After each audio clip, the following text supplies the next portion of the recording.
वर्षाचा रेकॉर्ड प्रधानमंत्री नरेंद्र मोदीजींनी मोडला आहे. मला वाटतं यापूर्वी नेहरूजींच्या कार्यकाळापेक्षा जास्तीचा कार्यकाळ जो आहे प्रधानमंत्री नरेंद्र मोदीजींचा झाला आहे आणि एक यशस्वी कारकीर्द त्यांनी गाजवलेली आहे. या 12 वर्षामध्ये एकही सुट्टी न घेता काम करणारे प्रधानमंत्री म्हणून त्यांची ओळख निर्माण झालेली आहे. त्याचबरोबर देशात नाही तर जगामध्ये सगळ्यात नंबर 1 ची लोकप्रियता लाभलेले प्रधानमंत्री म्हणून त्यांची ओळख आहे. त्याचबरोबर 2014 नंतर या देशाला प्रगतीपथावर आणि विकासाच्या वाटेवर नेण्याचं काम मोदीजींनी केलं. आपली अर्थव्यवस्था मजबूत केली आणि 11व्या अंकावर अर्थव्यवस्था आली. इतर देशांची अर्थव्यवस्था डबघाईला आलेली असताना आपल्या भारताची अर्थव्यवस्था जी 4थ्या क्रमांकावर आली, 3ऱ्या क्रमांकावर आणण्याचा संकल्प त्यांनी केलेला आहे. विकसित भारत 2047 चा संकल्प त्यांनी केलेला आहे आणि त्यामुळे त्यांची यशस्वी कारकीर्द आहे. 2014 पूर्वीची परिस्थिती आपण जर पाहिली तर खूप मोठ्या प्रमाणावर भ्रष्टाचार, घोटाळे, विविध स्कॅम, 2G असेल, स्पेक्ट्रम असेल, कोयला असेल, चारा घोटाळा असेल, अनेक घोटाळे आपण पाहिले. परंतु मोदीजींच्या 12 वर्षाच्या कारकिर्दीमध्ये एकही डाग त्यांना कोणी लावण्याची हिंमत केली नाही. बेदाग प्रधानमंत्री म्हणून ही देखील त्यांची ओळख आहे आणि म्हणून त्यांना मैं शुभेच्छा देता हूँ. देश के लोकप्रिय और यशस्वी प्रधानमंत्री नरेंद्र मोदी जी 12 साल से इस देश को आगे बढ़ाने का काम कर रहे हैं. उनका सबसे ज्यादा आज तक के इतिहास में सबसे ज्यादा यशस्वी पूर्ण प्रधानमंत्री जी का कार्यकाल निभाने वाले नरेंद्र मोदी जी एक अलग पहचान उन्होंने बनाई है. इस देश को विकास की ओर ले जाने का काम उन्होंने किया है. एक भी छुट्टी नहीं लेते हुए 12 साल उन्होंने अविरत काम किया है. एक पहचान उन्होंने बनाई है और ये हमारी अर्थव्यवस्था को 11वें स्थान पर से 4थे स्थान पर लाने का काम उन्होंने किया है. हालांकि कई देशों की अर्थव्यवस्था चरमरा गई है. इसके बीच हमारी भारत की अर्थव्यवस्था को बनाए रखना, उसको और मजबूत करना, 11वें से 4थे पर लाना, 3रे नंबर पे लाने का संकल्प करना, ये भी उन्होंने एक अलग पहचान बनाई है. और विकसित भारत 2047 इसका संकल्प उन्होंने किया है. आत्मनिर्भर भारत का एक नया संकल्प उन्होंने किया है. आत्मनिर्भर भारत की एक नई पहचान उन्होंने बनाई है और महिलाओं को, किसानों को, सभी लोगों को आत्मसम्मान देने का काम उन्होंने किया है और देश आगे बढ़ रहा है. 2014 से पहले हम देखेंगे तो उस समय का कार्यकाल जो था यूपीए गवर्नमेंट का, उसमें कई भ्रष्टाचार हुए, कई स्कैम, 2G स्पेक्ट्रम, कोयला घोटाला, चारा घोटाला, कई स्कैम, कॉमनवेल्थ घोटाला स्कैम. लेकिन मैं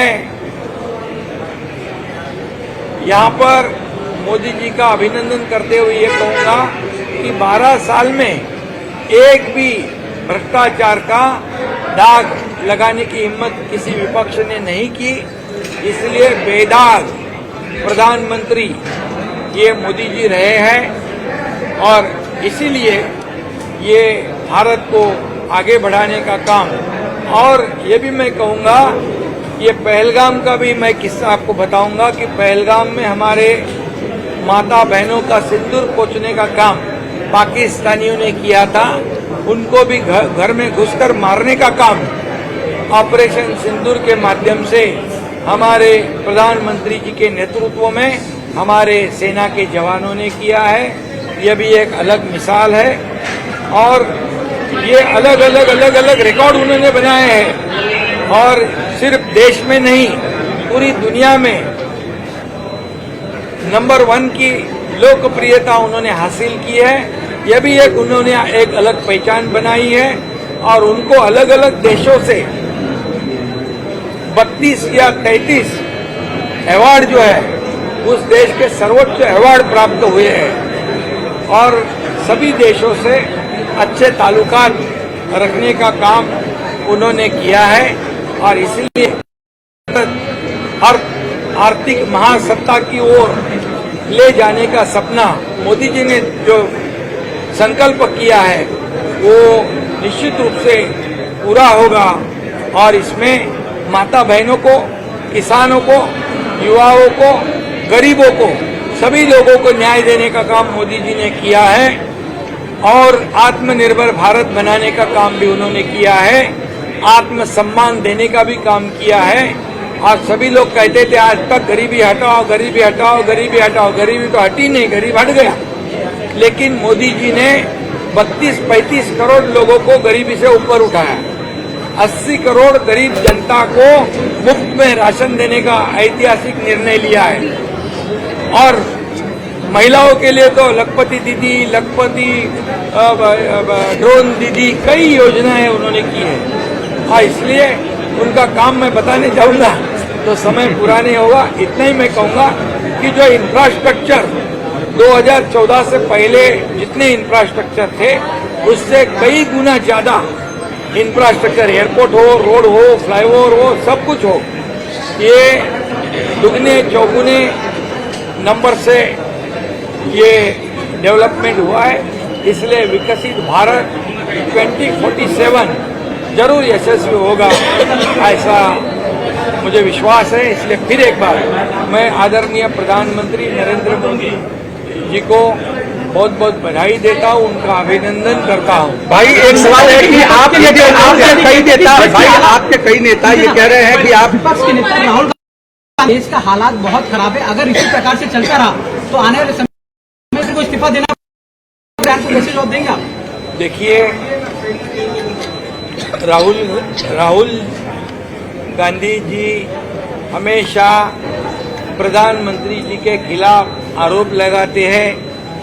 देश में जब रहते तभी भी आरोप लगाते हैं, विदेश में जाते हैं तब भी आरोप लगाते हैं। देश के जो ऑपरेशन सिंदूर में जो हमारे सेना के जवान लड़े पाकिस्तान के साथ, उनके ऊपर भी सवालिया खड़ा करने का भी काम राहुल जी ने किया है।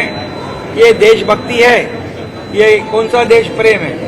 अभी वो कह रहे कि मोदी जी 1 साल के बाद प्रधानमंत्री नहीं रहेंगे। मैं दावे के साथ कहता हूं 1 साल तो नहीं, अगले कई साल तक मोदी जी देश का नेतृत्व करेंगे, देश को आगे बढ़ाएंगे।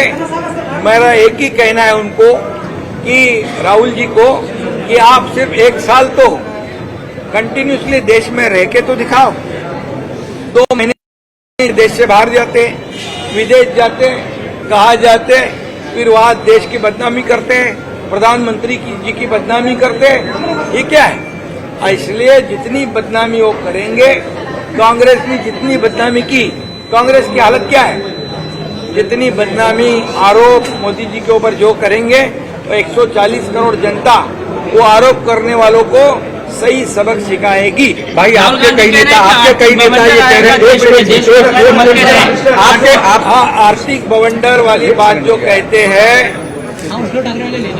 तो मैं ये कहूंगा, खुद राजीव गांधी प्रधानमंत्री थे तभी वो कहते थे केंद्र से आने वाला 1 रुपया वो आखिरी ग्राहक तक, आखिरी नागरिक तक पहुंचते पहुंचते 15 पैसे पहुंचते थे।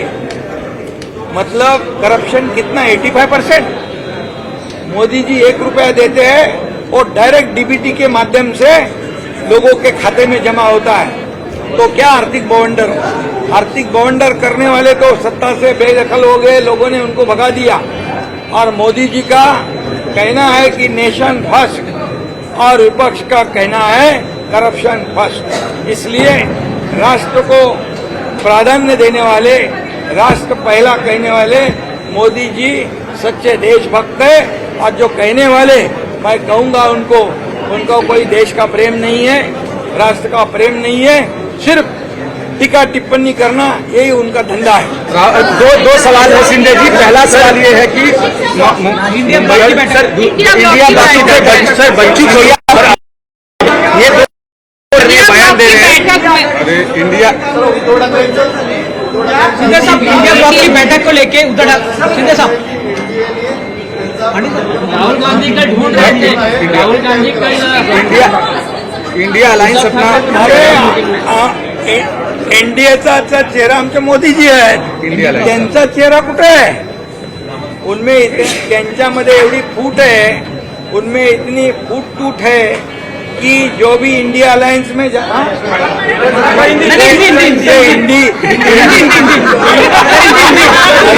हिंदी होऊन द्या। जे इंडिया अलायन्स मध्ये जातात, इंडिया अलायन्स मध्ये जे जातात ते पराभूत होतात।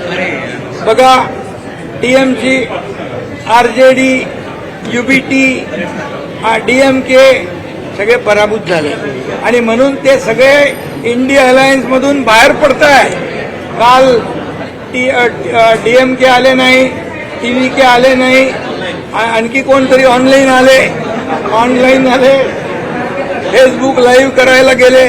फेसबुक लाईव्ह नाही, फेस टू फेस माणसाला जायला पाहिजे आणि त्यामुळे फेसबुक लाईव्ह वाले पण काही लोक पाहिले आपण, त्यामुळे ते आता इंडिया अलायन्स पासून दूर पळत आहे। त्यांना माहिती आहे इंडिया अलायन्स मध्ये गेलो की मेलो। हिंदी इंडिया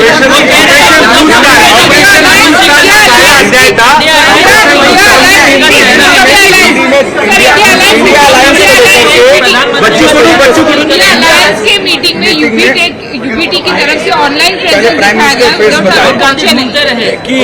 देखिए आपको मैं, वो तो ढूंढते ही रहेंगे, वो मिलेंगे ही नहीं कभी उनको, वो ढूंढते ही फिरेंगे, ढूंढते रहो। हम आगे का मैं बोलता नहीं। और आपको मैं बोलता हूँ, कई लोग हैं कि तुम लड़ो हम कपड़ा संभाल लेते हैं, ऐसा है। तो इसलिए मैं आपको बताऊंगा कि इंडिया अलायंस से लोग कन्नी काट रहे। इंडिया अलायंस पूरी तरह टूट चुकी है, उनका मॉरल पूरी तरह टूट चुका है, वो हार चुके हैं। और ये जो इकट्ठा होकर हम एक है ये दिखाने की कोशिश करते हैं, उसमें भी एकजुट नहीं है। और इसलिए वो कई लोगों ने कन्नी काट ली मीटिंग में से, कई लोग ऑनलाइन आए। अभी देखो, इंडिया अलायंस की अगर एकजुट बनानी है तो सब लोग मिलके आने चाहिए थे, तो उनमें कोई ताकत नहीं है। और सिर्फ मोदी जी को गाली देने के लिए, मोदी जी के ऊपर आरोप करने के लिए ये सब इकट्ठा होते हैं। ये 140 करोड़ जनता को मालूम है, 140 करोड़ जनता जो है उनको गड्ढे में डाल देगी। अब्दुल सत्तार बच्चों करू ये मांग करते हैं कि आपको सीएम वापस बनाना चाहिए और ये हमारे मन के मुख्यमंत्री हैं उनके, क्या कहेंगे आप? हिंदी में बघा, आता ही वेळ आहे का? आता काही जागा रिक्त आहे का? जागा खाली आहे का? है का? अरे मी जेव्हा मुख्यमंत्री होतो त्यावेळेस देवेंद्रजी आणि आम्ही एक टीम म्हणून काम करत होतो। आता देवेंद्रजी मुख्यमंत्री आहेत, आम्ही टीम म्हणून काम करतोय। आज सगळ्या कार्यक्रमामध्ये आम्ही जातोय, आमचं चांगलं बॉन्डिंग आहे आणि हे बॉन्डिंग कायम आहे, कायम राहणार आहे। कार्यकर्त्यांची भावना असते, बोलून जातात, परंतु तुम्हाला एवढा दुसरा काही विषय राहिलाच नाही का पत्रकारांना? बाकी पण विषय आहेत ना। आणि त्यामुळे मी खुर्चीसाठी, आमची लढाई खुर्चीची नाही, आमचा अजेंडा खुर्चीचा नाही, आमचा अजेंडा महाराष्ट्राचा विकास करण्याचा आहे, महाराष्ट्राच्या जनतेचं कल्याण करण्याचा आमचा अजेंडा आहे। त्यामुळे आमच्यामध्ये चांगली बॉन्डिंग आहे आणि जिथं कुठं आमच्या महायुतीतल्या लोकांना, आमदारांना काही अडचणी असतील काही त्रास असेल तर मुख्यमंत्री आणि आम्ही बसून त्यांचा त्रास दूर करू, त्यांच्या अडचणी आम्ही सोडवू. बॉन्डिंग अच्छी है, बॉन्डिंग अच्छी है, दोनों पार्टियों में बॉन्डिंग अच्छी है. इसका बताइए कि बॉन्डिंग अच्छी है क्या?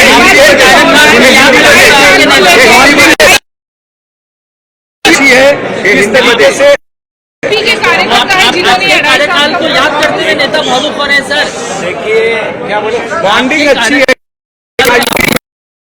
भावुक हो रहे हैं उनको. अभी देखिए मैं आपको कहूंगा, अभी कोई जगह खाली है क्या? अभी ये समय है क्या चर्चा करने का?